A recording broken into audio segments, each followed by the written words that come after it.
So how does a real estate closing work? You signed a contract with a realtor, with the seller to buy a home, or you're a seller and you have a buyer that signed a contract. And now you are waiting for what's called a closing date or an escrow date. That's the day where the property is actually transferred from one party to another. It's the legal date of ownership. What happens in the meantime and what happens at that closing? What can you expect? Well, it's important for a buyer and a seller to know the details of what's going on behind the scenes. You may not see all of these details happening because your title company, your escrow company, maybe it's an attorney, they're going to be doing all of these things behind the scenes, but it's important you know what they are because there may be some things that come up that could be surprises if you're not aware of it. So we'll take them in order and we'll look at things that you may not be told about that could be consequences. We're going to take a look at things that could cost you your life savings if you don't do correctly. People have lost their entire down payment from fraud if you don't do this correctly. We're also going to look at what gotchas or surprises can come up at closing that you want to know about weeks in advance before you get to that closing table, because on that day you probably have your stuff in a moving van ready to move into the house, and you don't want to have a surprise that forces you to do something that you don't want to do. Or as a seller, maybe it's a surprise about you thought you were getting a big check and you get nothing, and you don't want to be in that situation either. So let's look at it chronologically what happened. So you work with a real estate agent, you look at a house, you make an offer, counter offer, goes back and forth. Finally, you have a signed contract. The buyer and seller have agreed to a price and terms on a house, and they sign a contract. And it's, in some jurisdictions, it's being in escrow. House is in escrow or under contract. Either way, it's the same thing. That contract almost immediately gets transmitted to a title company or an escrow company. Sometimes it's a law firm that's going to handle this legal process behind the scenes. And in most jurisdictions, you're allowed to pick the title company, whoever's paying the fees. Usually the realtor knows somebody and it's okay to let them pick it out. And that title company or escrow company, they're going to start doing a few things. First, they're going to run a title search on the property to make sure that the owner is actually the owner. They're going to make sure there's no liens. They're going to find out what the mortgages are because they have to get paid off. Before the property transfers to the buyer, all the prior mortgages have to be paid off so it's a clean title. Now, you might have a new mortgage as a buyer. That'll be put on there later. But you want to have the old mortgages cleaned out. They're going to make sure there's no lingering tax debts, back taxes, real estate fees that are piled up on the property. They want to make sure it's clean. They're also going to look at things like HOA requirements, maybe things like utilities and other pertinent restrictions on the property, maybe easements. We'll talk about easements in a minute. Does somebody have access to your property and will have access anytime they want as long as you own it? That's an easement. Many properties have an easement that you need to know about. You might buy a house and realize that that property allows by law certain people to access and go on your property anytime they want to. And we'll talk about who those might be. So they're going to start a title search. At some point, you'll get a copy of that title search. It may take a week or so to get a title search. And when you get it, you want to read it. We'll tell you what to look for. At the same time, they're also going to start checking into mortgage payoffs on the existing loans. They're going to start contacting the buyer, let's say that's you, to talk about what your mortgage is going to be. Where are you getting your money from? Where's your down payment? Who's your mortgage lender? How much are they funding? And they're going to start gathering that information. They're also going to schedule a tentative date for closing. Usually it's a month, sometimes a month and a half, depending upon the backlog of these different parties. They're also going to start contacting the local tax assessor for real estate taxes to find out what are the taxes due for the year. So in most jurisdictions, you pay taxes once a year for the entire year. Sometimes you pay it at the beginning of the year for the year forward. Sometimes you pay it at the end of the year for the year backwards. Well, if you're buying a house in June and the taxes are due at the end of the year, think about it. You're going to get a tax bill in December for the entire year's taxes, but you only live there for half the year. That's not fair. So they're going to calculate what the taxes will be and they're going to get you a credit because you're going to have to pay that whole tax bill in December, and you need to have the seller reimburse you for how much they've used from the beginning of the year. That's called a proration of taxes. They're also going to look at what fees are coming out of closing. So the real estate agent, the broker who arranged this deal, they're going to get paid a commission. Now, the buyer, you don't pay that. The seller pays that from their proceeds. So let's say a house is sold for $400,000, 6% commission, that's $24,000 coming out of the proceeds. And the seller is going to get an itemization of all of their fees. They get $400,000. Subtract the commission. If they have a mortgage, subtract that. If they owe the buyer money for taxes for the year, subtract that. They're going to get itemization, and then they're going to get a check at the end, a net check for what the difference is. You, as a buyer, have to come up with money too. If you're buying it for $400,000, if you're getting a mortgage for $300,000, now you have to come up with a payment of $100,000 for your down payment, for your equity. They're going to calculate that. You're going to have to get that money to them in advance of the escrow date. And they don't take checks. They don't take credit cards. Most of the title companies also don't even take cashier's checks. Because when that escrow company completes a transaction in that closing date, they're handing you a deed to the house, which makes you 100% owner of that house. They're also handing the seller the money from that house, and they're paying off their mortgage. If the cashier's check that they get from you turns out to be fraudulent or void or somehow not valid, they're on the hook for that because they've already paid this money out. So most escrow companies only take a wire transfer. So that money's in their account. They don't have to wait for checks to clear, validation of cashier's checks. They don't play any of those games. They have to get good, solid money. And you might think, well, can I bring cash? They don't want you to bring cash, $100,000, because, first of all, there's a lot of reporting for that, IRS reporting, and it puts them at risk of getting robbed. They don't want to be at that risk. So wire transfer is the preferred method. Now, this is where the fraud comes in. This is where you have to be careful. There are scammers out there and hackers that what they do is they look at real estate records for people buying and selling houses. When you go under contract, they will find out who the seller is. They'll look at a property that's for sale. Let's say it's Joe Smith, right? Is selling 12 Main Street. This is how complicated it is. They will find that person, Joe Smith, and they will find their email address, and they will hack their email, and they'll look up, okay, what title company is doing this? They will find out the title company. They will find out your name as a buyer of that property. They will send you an email as a buyer saying, hey, this is XYZ Title Company. Here's your instructions for wiring your $100,000 for your closing. Wire it to this account number, this routing transfer number. Thank you. We'll see you on this date for closing. So you wire your $100,000. A week later, you get a call from the actual title company that says, hey, where's the money you're supposed to wire? No, I wired it a couple of days ago. We never got it. And then you do some research and find out that the wire information are completely invalid numbers. They went to some overseas scammer hacker that took all your money, and there's no getting it back. And the escrow company can't fix it for you. They can't say, well, you sent your money to somebody, so you're good. We'll still transfer the title. If that money's gone and you sent it to somebody else, it's kind of like you got robbed in the street and you can't buy the house now, right? The title company cannot transfer you the title to that property unless they have all the money from you. And if you send it elsewhere accidentally, that's going to be a problem. So how do you prevent that?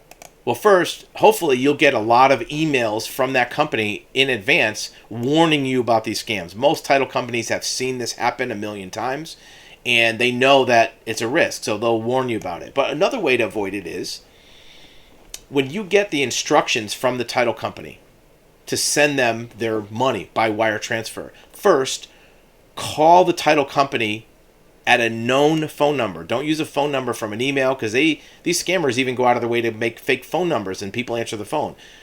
Or walk in the door of that title company and say, hey, is this the right information to wire you the money? Yes, it is. Okay, good.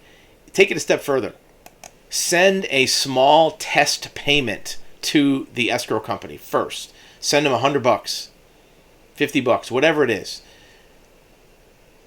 to the information that you believe is correct for that title company. And then maybe 4 or 5 days later, go to that title company and ask them, hey, did you receive this money? Make sure that it actually got to the right person, the right company. Once you confirm that, now you can go back to your bank and instruct them to send another wire transfer for the whole amount to the same information, the same routing number, the same account number. That way, you're not giving them new information. They're just sending it to the same exact place. That protects you more from losing all your money. So now your money's there. You verified that. Now you're going to get a title report from the escrow company. You want to read that. You want to say, well, what does it say? Are there easements? Are there liens? Are there back taxes? Most of those have to be erased before the title transfers. But easements and HOAs and CC&Rs all go with the property. What are those? Well, an easement is an allowed access of a property by somebody else. It could be a neighbor that has a driveway that goes through your property. It happens a lot. It could be utility easements, where a utility company has, let's say, a power pole on your property and they get to access it for repairs. It might be an easement for the sewer to get from the street to your house. That's fine. But these easements also allow access by the utility company to fix things. Let's say it's an easement from the internet company where they have a fiber optic cable going down the street. If it goes through your property and they need to fix it, they can dig up your property to fix that cable. You want to know what the easements are. Utility easements, those you probably have to live with. But if the utility easement goes through a location on the property that you were planning on putting an addition on your house, or maybe an ADU or some other, a swimming pool or something, that might change your opinion about buying that house, right? If there's an easement for something more non-traditional, maybe there's a property behind yours that's landlocked, it doesn't have street access, and there's an access for a neighbor to get to that property. You want to know about that, and that might change your opinion of the house. You're also going to get in that title report, if you're in a subdivision that has homeowners association, what's called CC&Rs. Those are important to look at. Those are covenants, conditions, and restrictions. They're exactly what they sound like. They're restrictions on your property by an HOA. Maybe you can't paint your house a certain color. Maybe you can't put a certain type of roof on it. Maybe you can't park a boat in the driveway. Every HOA has different rules. There will be a copy of those CC&Rs. You want to read them. You want to make sure you know what you're getting into. Is there a homeowner association? Is there fees due? Is there a special assessment, meaning that did they not pay for certain repairs over a certain period of time, and now there's a special assessment of $5,000 per property to put a new road in the subdivision? You want to know all these things in advance. That'll be part of your title report. During this process, you also want to keep track of your mortgage process. If you're getting a mortgage for your purchase, you want to be in contact with your mortgage lender, the broker, but also the lender, to make sure that the approval and funding process is going smoothly. Are there any other prerequisites or documents that they need to get before funding? Because most contracts for real estate have a closing date, and if you don't have all your money ready by that date, they can cancel the contract. So you want to make sure your mortgage is good to go and that they're funding the proper amount. Sometimes we've seen clients where they thought they were getting a mortgage for $300,000, but it's only $280,000 and they're $20,000 short. Or maybe the appraisal didn't come in at a high enough amount. You want to keep track of that as well. At some point prior to the closing, there will be what's called a HUD statement or a settlement statement issued by the title company. And that's going to be a breakdown of all the fees that are required in this transaction. The tax prorations, the real estate commissions. There's dozens and dozens of fees that are credits and debits for both parties. And at the bottom, there's two columns, seller and buyer. At the bottom, it's going to say cash due from buyer, and on the right-hand side, it's going to be cash sent to seller. You want to look at both of those. Doesn't matter what party you are. If you're the seller, you want to know, how much am I getting at the closing? You might not have known that your mortgage payoff is as high as it is. We've had a lot of sellers think, well, my mortgage originally was $200,000. I've been paying on it for 10 years, and I added up all my payments, and so I should only owe $100,000. Well, it turns out maybe you owe $150 because you didn't calculate the interest. Maybe there's a second mortgage. Maybe there's a balloon payment. Maybe it was an adjustable rate. Maybe some of your payments went to taxes or insurance. You want to know what your net amount is, because you're counting on that as a check at your closing, and you don't want to be surprised at closing that you thought you're getting $100,000 and you're only getting $50,000. You want to know what you're getting, and also make sure it's correct. Sometimes we've seen errors on these. As a buyer, you want to know what you have to come to the table with, because if you have $50,000 saved up in the bank, and you thought you needed $42,800 for your closing, and you need $60,000, you don't want to find that out the day of the closing that you're short, because again, that money has to be there. You can't write them a check. That has to be wire transfer in advance. At the closing, both parties are going to need to sign a lot of documents, especially the buyer. The buyer actually has to sign more documents than the seller. Make sure the day of the closing that you have the following information. You want to have your ID, because they're going to need to notarize and verify your identity for these signatures. So make sure that you didn't lose your license. Make sure you have a backup. Is your passport handy? If the day before your closing, your wallet gets stolen or you lose your license, you might have a problem. So make sure you have a backup ID handy for your closing. Ask your escrow company for some advice a couple days before. What should I expect? Well, it's going to take 2 hours. Make sure that you bring these things. Make sure that if there's another party on the deed, that person comes as well. Make sure your mortgage company has this information. You want to find out specifics from your escrow company, what they need. What about title insurance? If you are a buyer or a seller, the subject will come up of title insurance. Most contracts in most jurisdictions, in the contract it says that the seller has to provide owner's insurance, a title policy, and that protects the owner, the buyer of the property. Most mortgage companies require a lender's policy. That's paid for by the borrower, by the buyer. You want to know what that fee is. When you get that settlement statement, you're going to see a lot of fees on there. There'll be a title insurance premium. There'll be an escrow fee, a closing fee, a title fee. There's a lot of fees.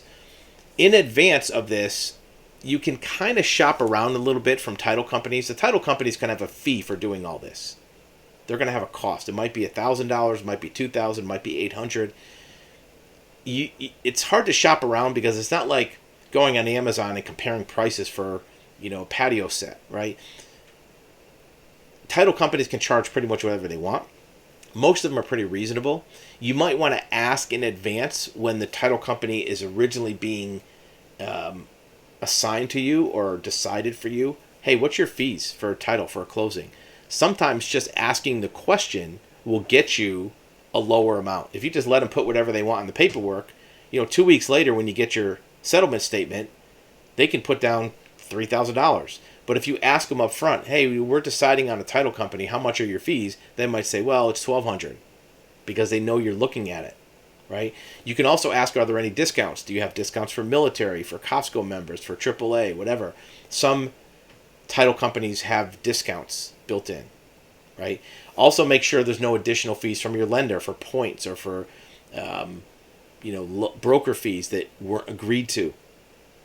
And if you're the seller, make sure that the real estate commissions that are being charged are correct. At that closing will likely be the buyer and seller, obviously, sometimes the lender, sometimes the real estate brokers. And the real estate brokers get checks. That title company is going to write probably 5 or 6 different checks at that closing. They're going to write one check to the bank that has the mortgage on the house for the seller, They're going to write a check to utility companies to close out old accounts. They're going to write a check to the real estate brokers. They might even be writing a check to a second mortgage or homeowners association. So they have to calculate a lot of things and write checks. It's a complicated process going on behind the scenes. That's an overview of what you can expect. Your real estate contract is just the beginning of the escrow process, and you want to have as much transparency about what else goes on as you can. Don't just sit back and let them do everything, because some of the things are important for you to know about as a buyer or a seller. Ask the title company on a regular basis, hey, what's going on? What are you working on? What else can you tell me about? It might seem annoying, and maybe some title companies might not like it, but you being aware of what the process is will help you get an insight into probably the largest financial transaction you ever engage with. And, if nothing else, it's curiosity, but it might also prevent big problems or a lack of awareness about what you're getting yourself into.